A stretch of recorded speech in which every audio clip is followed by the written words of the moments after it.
So, today, a very warm welcome if you're listening to the podcast, but also a very warm welcome if you're watching on YouTube. So, if you want to see what I look like and what my little office looks like, then do have a little look on YouTube. And I'm talking today about something that affects every rider, regardless of your discipline, your experience, your ambition, your skill level. And it's something that we rarely stop and really think about and unpack properly. And it's the mind-body connection. Have you ever had, or do you have, a pain such as a neck ache or a shoulder ache or between the shoulder blades aching or backache in some way, and you're not really sure where it's come from, or you do know where it's come from because maybe you've overexerted yourself or maybe you've got an injury, but that pain is not going away. It's not going away in the normal time scale. It's been weeks now since it should have healed, it should be easing, and it's not. Do you ever have persistent pain? It may not be in the neck or the back or the shoulders, but it's there and there's no reason for it. I want to talk about if we're willing to tune in and listen to our bodies may be telling us truths that our minds have been conditioned to ignore and not to acknowledge. So, in my work with riders, one of the things that we explore is how emotions and unresolved emotions, particularly stress and anxiety, but others as well, it may be trauma, for example, how they manifest physically.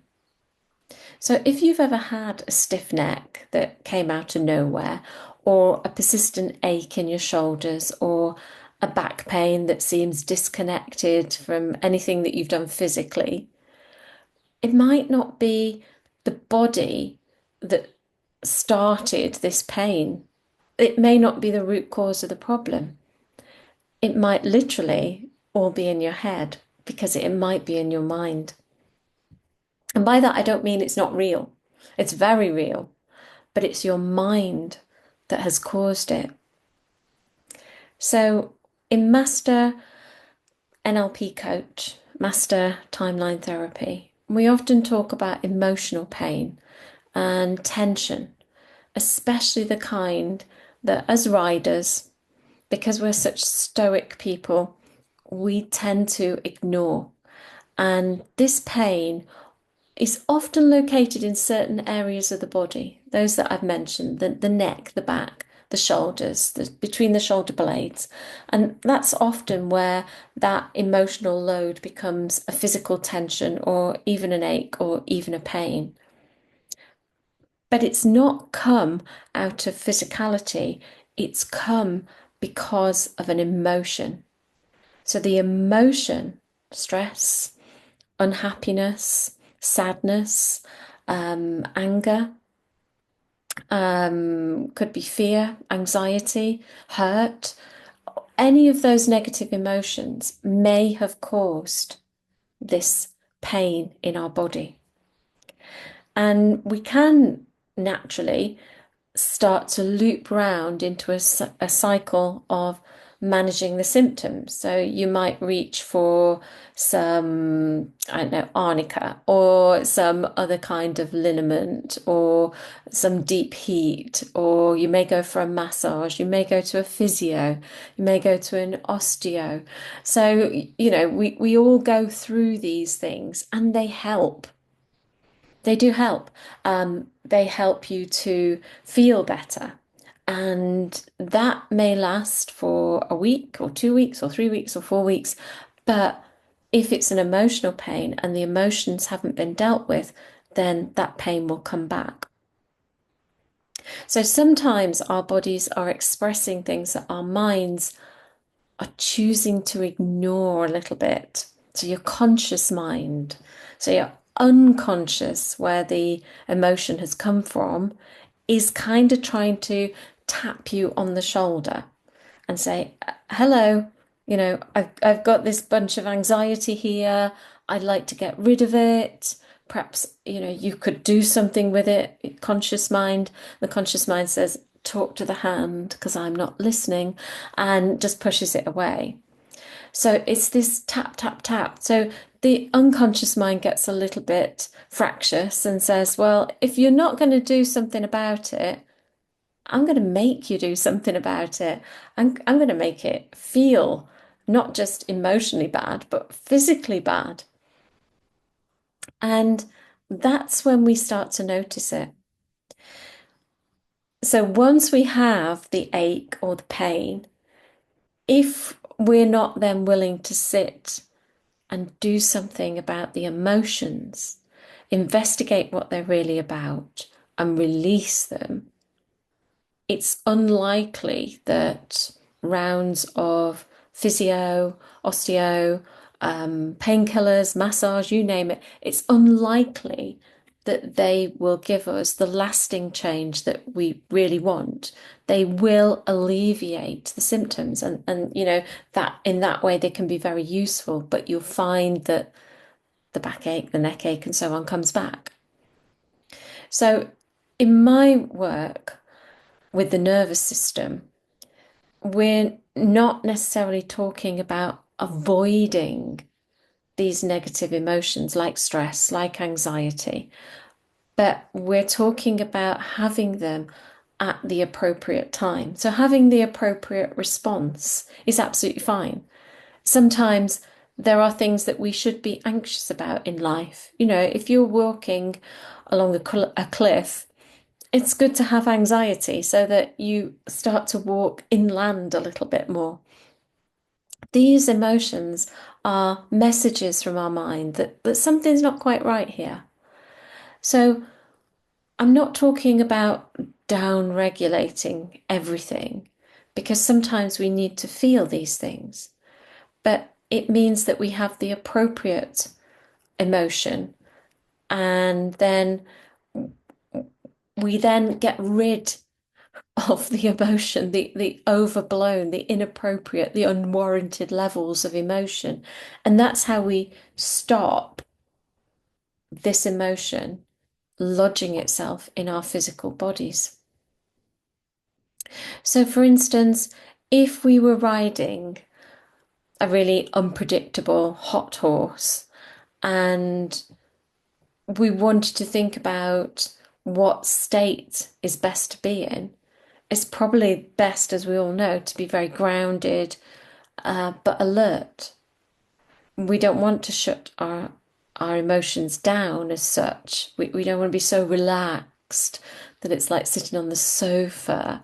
We don't want that, do we? We want the appropriate emotion. But it also means that we have the appropriate emotion. And if that's a negative emotion, it's entirely appropriate, but then it dissipates when the event has passed. So sometimes our bodies are very much the truth tellers, if you like. And it tends to be that the mind, the unconscious mind, has an emotion to get rid of. And in so doing, the conscious mind is blocking it and saying, no, I'm not dealing with that. Don't want to face that. Don't want to think about that. And so the unconscious mind, because it has control over the body, is able to maybe make micro contractions, little tensions in our muscles, especially maybe around a nerve, and just grip onto a nerve. So that's when we start to feel the pain. And it's the unconscious mind starting to say, please, please listen to me. Please deal with this emotion. If we deal with the emotion, you'll feel physically better because I'll release the muscles, but also I, as the unconscious mind, will feel a lot better. So let's think about how that happens. So the best thing to do is to release the emotion, but obviously easier said than done. How on earth do we do that? Well, for some people, if the emotion is something that you've been pushing to one side because you haven't got time, you're far too busy, but you know it's there and you know it needs to be dealt with, sometimes that acknowledgement is enough. So you sit quietly with yourself and you say, okay, I acknowledge I've got this anxiety about X, Y, and Z. Or I know I've been very angry of late, and I'm going to just think a little bit about that anger.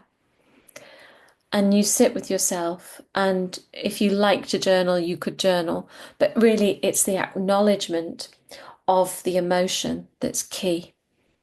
So you're really acknowledging, accepting what's done is done, accepting the emotion, and just monitor where that pain level is as you accept and acknowledge the emotion. For those of you where the pain is just not going away, and even if you sit with it and you think about the emotion, it goes a little but not a lot, I would really recommend contacting a master of timeline therapy because they have a nifty little technique that will help you and will help to release that pain and also then to take you so that you can release the emotion correctly. So the key takeaway is not to necessarily start imagining that everything in our body is an emotion because it's not. It has to be persistent. It has to be something for which there's no known cause, or a clinician has told you that this should have healed within 6 weeks and it's now 12 weeks and it's still not healed. It's something like that. Very persistent. It's there most of the time. It comes back even when you tried some kind of alleviation of the symptoms. And then start to listen to your body. Start to notice that tension. And if you are noticing a little bit of tension and you're not sure why it's there, I mean, I work at a desk all day, so of course I'm going to have neck and back tension anyway. But if I have tension somewhere else, acknowledge it. So at the moment, actually, just thinking about it, I've got a little bit of a kind of sciatica, kind of not bad, but a little bit of tension. So I'm just going to place my awareness on that area of my body and I'm just going to ask my unconscious mind, what is that feeling? What is that emotion? I'm just going to sit with myself when I finish this podcast and just do that. And you might be asking yourself, where am I out of alignment, not just physically, but in my writing, in my life? What am I avoiding? What am I not allowing myself to be aware of? And there might be something deeper, as I said. And if there's something deeper that you can't acknowledge because you really don't know what it is, do contact Timeline Therapy Master Practitioner. I hope this resonated and was interesting today. Take a moment to check in with your body and have a little think about what it's trying to tell you. Thanks ever so much for watching or listening. Take care, and I will see you again really soon.